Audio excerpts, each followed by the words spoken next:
Alright, here you go.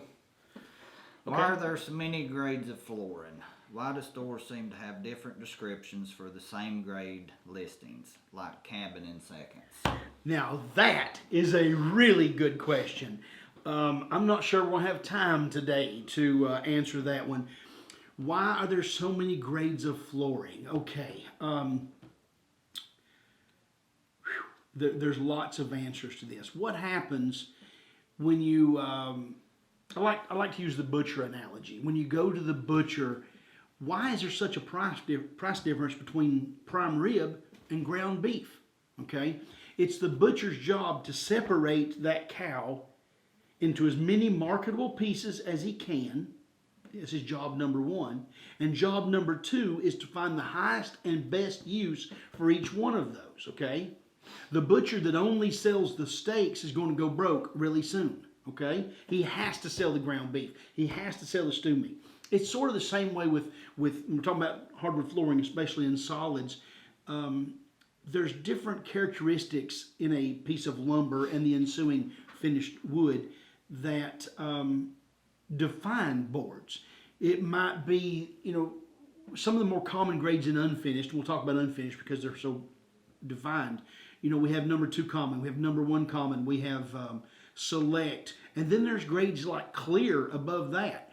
And traditionally, clear and select went to the furniture industry, and number one and number two went to flooring or to millwork.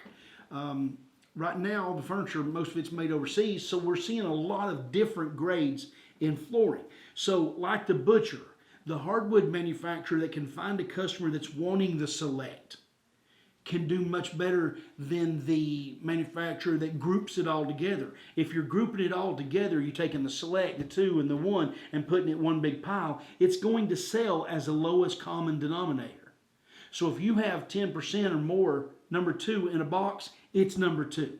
Doesn't matter if 80% of it's select. If 10% or more, actually more than 5%, more than 5% is number two common, it's all two common and it cuts the value in half. So that's why there's so many grades. We partner a great deal with Somerset, and there is nobody in the business that does a better job of utilizing the different grades than Somerset does.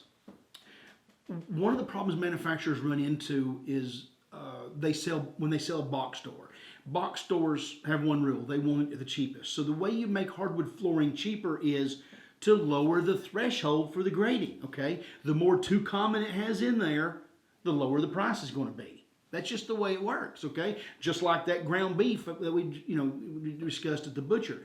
And a lot of people don't know the difference between the grades of wood. So if you've got what we call a dirty builder or a product that's a mix of two and one, they'll take out the short boards, they'll take out the worst of the knots, so you get a builder grade or a first quality floor that has a wide variety of color, a lot of contrast.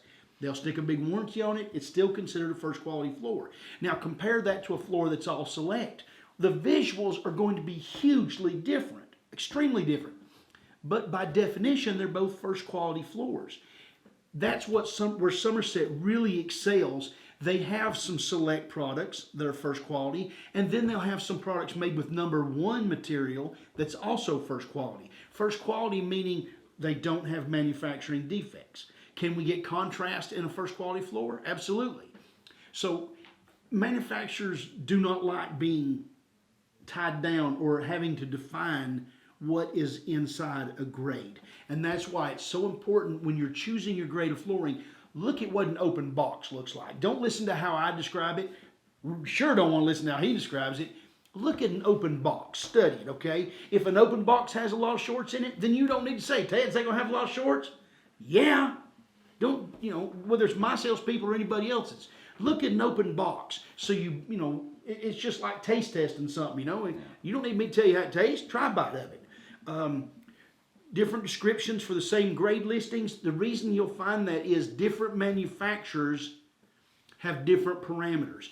Going back to that analogy I used a moment ago, to a company that's selling first quality to a box store, because the threshold is so wide of what's allowed, the threshold for what's not allowed is quite small. So your cabin grade from that stuff going to a box store is going to be much lower grade than, say, the cabin grade from Somerset, where they're selling direct to consumers or through distributors. Just look at a box of it and you'll tell. We sell both. We have some manufacturers that are selling through box stores, others like Somerset that do not, and there's a huge difference in what the cabin grade looks like. Now, seconds are a completely different animal. Seconds mean it's a missed specification, and there's lots of different specifications. We see quite a few where their color variation or gloss level is off. Let's say a floor is supposed to be manufactured and it's this supposed to have a 60% gloss and it comes out as a 40% gloss. Well, that means the new material cannot be mixed with the old. And that's really what a second means. That means you can't mix the new with the old. One of them is wrong. Okay, the one that's wrong is graded down as seconds and it's sold. The best, I love seconds. I've used seconds in a couple of houses. The best way to buy seconds is to look at them. Okay, if it's just because the color came off some, you can't tell it. Okay, great place to save 50%. Gloss level, same way. So it's off in gloss level. Who cares? Now, if it's a milling issue, and we used to see more milling issues, they're about a thing of the past. Yeah.